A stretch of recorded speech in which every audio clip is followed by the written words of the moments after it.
हिवाळा आणि हिरव्या भाज्या ह्यांचं कॉम्बिनेशन किती छान आहे ना. आज आपण पण एक अशीच रेसिपी बघणार आहोत. हॅलो फ्रेंड्स, स्वागत आहे तुमचं कामिनीज फूड किचन चॅनलमध्ये. आपण आज करूया ओल्या हरभऱ्याची भाजी. चला रेसिपी सुरू करूया.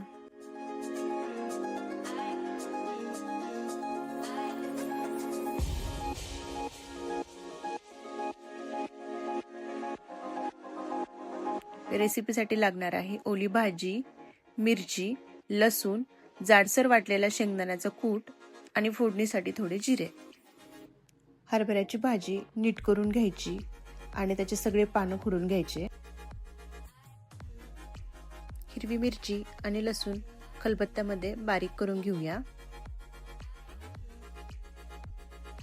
खलबत्त्यातल्या वाटणामुळे भाजीची चव अजून जास्त वाढते. यात थोडं मीठ घातलं ना तर वाटण बारीक व्हायला अजून जास्त मदत मिळते.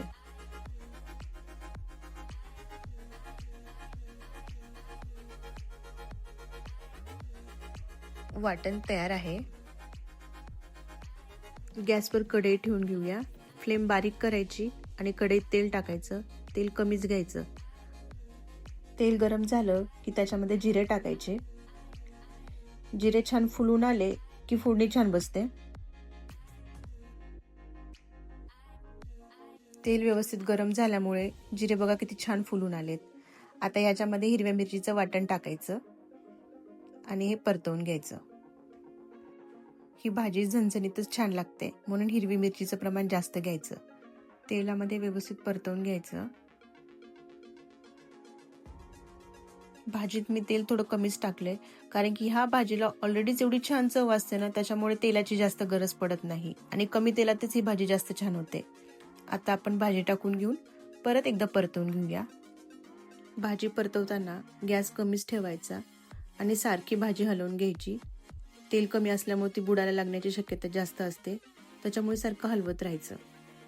भाजी परतवून झाली की त्याच्यामध्ये आपण जाडसर वाटलेला शेंगदाण्याचं कूट टाकून घ्यायचा.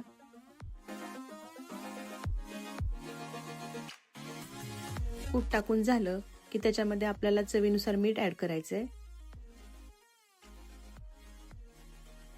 हे सगळं व्यवस्थित मिक्स करून घेऊया. आता भाजी मिक्स करत असताना गॅस कमीच ठेवायचा.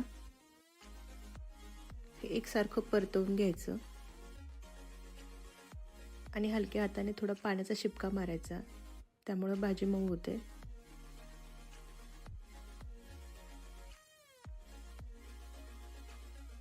परत एकदा भाजी परतवून घ्यायची आणि ह्याच्यावर एक 5 ते 7 मिनिट झाकण ठेवून घ्यायचं आणि याला वाफ द्यायची.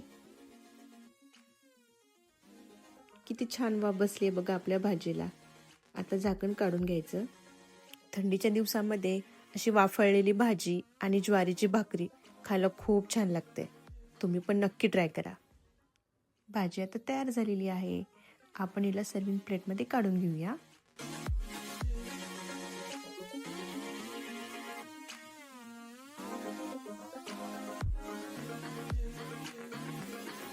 माझी रेसिपी आवडली असेल तर लाईक करा, शेअर करा, सबस्क्राईब करा.